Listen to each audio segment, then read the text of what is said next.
doing it. We will give them our power. Yeah, we will entertain ourselves to death, right? I mean, and this is what Neil Postman warned about in his book, Amusing Ourselves to Death, a theme that was picked up by David Foster Wallace in Infinite Jest, beginning with television and now the internet and digital media in all its various forms. We are entertaining ourselves to death. Entertaining ourselves to death. Sounds like a good way to go. Do you know what I mean?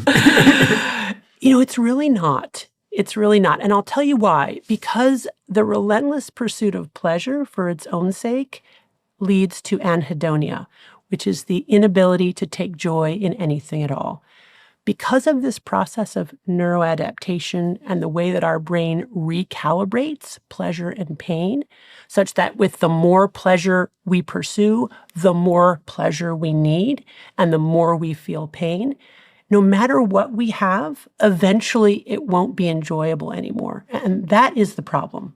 So explain that to me using these scales that I have here. Okay, so imagine that in our brain's reward pathway, there's a balance like this that represents how we process pleasure and pain.